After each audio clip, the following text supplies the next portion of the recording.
हिमालय में बसा छोटा सा शहर धाराचूला अपनी शांत सुंदरता के लिए जाना जाता था। यहाँ की हवा में एक अलग ही ताजगी थी जो किसी भी थके हुए यात्री को सुकून दे सकती थी। सुबह का समय कुछ खास होता था। सूरज की पहली किरणें जब पहाड़ों पर पड़ती थीं, तो ऐसा लगता था मानो प्रकृति ने एक नया दिन शुरू किया हो। घाटी में हल्की सी धुंध छाई रहती थी। हवा ताजी और साफ होती थी, मानो धाराचूला में समय धीरे चलता हो। यहाँ की शांति और सादगी में एक अलग ही आकर्षण था। शहर के शोर शराबे से दूर ये जगह सुकून देती थी। यही सुकून 26 साल के आरव को इस खूबसूरत शहर में ले आया था। आरव ने यहाँ आकर अपने जीवन को एक नई दिशा दी। उसने अपनी शहर की जिंदगी छोड़ दी थी। वो पहाड़ों की गोद में सुकून ढूंढ रहा था। उसे यहाँ की हरियाली और शांत वातावरण में एक नई ऊर्जा मिलती थी। आरव धाराचूला के साधारण जीवन में खो गया। यहाँ के लोग मिलनसार और प्यारे थे। उनकी सादगी और अपनापन आरव को बहुत भाता था। जिंदगी आराम से चलती थी। हर दिन एक जैसा शांत, एक दूसरे में मिल जाता था। यहाँ की धीमी गति ने आरव को आत्ममंथन का समय दिया। वो अपना दिन आसपास के रास्तों पर घूमते, खिड़की के पास किताबें पढ़ाते और अपने आसपास के शांत वातावरण में खोए हुए बिताता था। उसे यहाँ की हर छोटी बड़ी चीज में आनंद मिलता था। उसे पहाड़ों की लय में, पेड़ों से गुजरती हवा की हल्की आवाज में और सुबह की धूप की गर्मी में सुकून मिलता था। ये सब उसे एक नई प्रेरणा देते थे। ये उस भागदौड़ भरी शहर की जिंदगी से बहुत अलग था जिसे वो पीछे छोड़ आया था। धाराचूला की शांति और सादगी ने उसे एक नई दृष्टि दी। हर सुबह आरव खुद को माधव चाय भंडार नाम की एक छोटी सी प्यारी चाय की दुकान की तरफ खींचा हुआ पाता था। ये दुकान उसके लिए एक रूटीन बन चुकी थी, एक ऐसी जगह जहां वो अपने दिन की शुरुआत करता था। ये दुकान अपनी स्ट्रॉन्ग खुशबूदार चाय और उसके मालिक माधव की गर्मजोशी के लिए जानी जाती थी। माधव की मुस्कान और उसकी चाय की महक दोनों ही लोगों को अपनी ओर खींचते थे। ये चाय की दुकान सिर्फ चाय पीने की जगह नहीं थी। ये लोगों के मिलने जुलने, कहानियां शेयर करने, खबरें बताने और बातों में खो जाने की जगह थी। यहाँ हर कोई एक दूसरे को जानता था और हर दिन एक नई कहानी सुनने को मिलती थी। आरव एक कोने वाली टेबल पर बैठ जाता, हाथ में चाय का गर्मा गर्म कप, और लोगों को अपने दिन के कामों में लगा देखता। उसे वहां बैठकर लोगों की बातें सुनना और उनकी हंसी देखना बहुत पसंद था। उसे इस सबकी फेमिलियरिटी में एक अजीब सा सुकून मिलता था। ये जगह उसके लिए एक सैंक्चुअरी बन चुकी थी जहां वो अपने सारे तनाव भूल जाता था। वो देखता कैसे दुकानदार मीठी मुस्कान और आंखों में चमक लिए अपने रेगुलर कस्टमर्स को नाम से बुलाता, उनके यूजुअल ऑर्डर्स याद रखता। ये छोटी छोटी बातें ही इस जगह को खास बनाती थीं।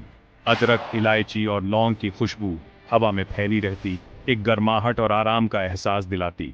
ये महक आरव के दिल को सुकून देती थी। आरव अपने ख्यालों में खोया अपने कप से उठते भाप को देखता। उसकी नज़र अक्सर दरवाजे की तरफ जाती। उसके अंदर एक एंटिसिपेशन बढ़ती। उसे लगता था कि शायद कोई पुराना दोस्त या कोई नया चेहरा दरवाजे से अंदर आएगा और एक नई कहानी शुरू होगी। एक दिन माधव चाय भंडार में एक नया चेहरा आया। उसका नाम सिया था और वो एक स्कूल टीचर थी जो हाल ही में लोकल स्कूल में पढ़ाने के लिए धाराचूला आई थी।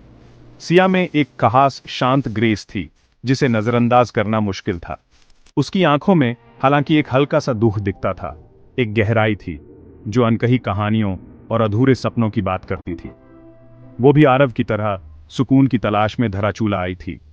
हर सुबह सिया खिड़की के पास वाली टेबल पर बैठती, हाथ में एक किताब। उसकी नज़र अक्सर दूर कहीं खोई रहती। उसे भी पहाड़ों के सुकून में, धाराचूला के जीवन की धीमी गति में आराम मिलता था। आरव चोरी छिपे उसकी तरफ देखता। हर बार जब उनकी नजरें मिलती, उसका दिल जोर से धड़कता। उनका कनेक्शन एक खामोश बातचीत शुरू करता। पहाड़ों के लिए जो अपनी ऊंचाइयों में अनकही कहानियां छुपाए रखते हैं, माधव चाय भंडार की शांत सुबहों के लिए जहां हर कप चाय के साथ एक नई कहानी जन्म लेती है, उनके साझा प्यार ने उनके बीच एक अदृश्य धागा बुन दिया था। एक ऐसा धागा जो नजरों से परे था पर दिलों से जुड़ा हुआ था। वो एक दूसरे को शर्माते हुए मुस्कुराते, जैसे उनकी मुस्कान में ही उनकी सारी बातें छुपी हों।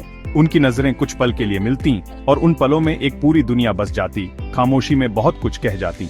उनकी आंखों की भाषा शब्दों से कहीं अधिक गहरी होती आरव खुद को सिया की शांत ताकत, उसकी आंखों में छिपे उदासी की तरफ खींचा हुआ पाता था।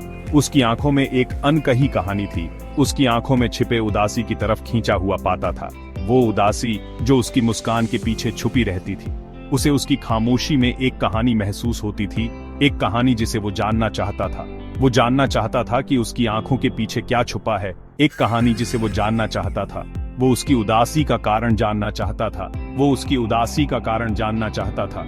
वो दर्द जिसे वो अपनी मीठी मुस्कान के पीछे छुपाती थी, वो दर्द जिसे वो अपनी मीठी मुस्कान के पीछे छुपाती थी। उनकी बातचीत भले ही कम और दूर दूर होती थी, उनकी बातचीत भले ही कम और दूर दूर होती थी, पर उनमें अनकहे एहसासों की गहराई होती थी, अनकहे एहसासों से भरी होती थी। उनके शब्द उनके अनकहे जज्बातों का बोझ ढोते थे, उनके शब्द उनके अनकहे जज्बातों का बोझ ढोते थे। वो किताबों के अपने प्यार, वो किताबों के अपने प्यार, सितारों के प्रति अपने आकर्षण, सितारों के प्रति अपने आकर्षण, अपने सपनों और अपने डर के बारे में बात करते थे, अपने सपनों और अपने डर के बारे में बात करते थे। हर बातचीत उनके कनेक्शन को गहरा करती, उन्हें करीब लाती। हर बातचीत उनके कनेक्शन को गहरा करती, उन्हें करीब लाती। उनके दिल ऐसे राज फुसफुसाते जो उनके होंठ कहने की हिम्मत नहीं करते थे। उनके दिल ऐसे राज फुसफुसाते जो उनके होंठ कहने की हिम्मत नहीं करते थे। उनके बीच की खामोशी उनके प्यार की सबसे बड़ी गवाह थी।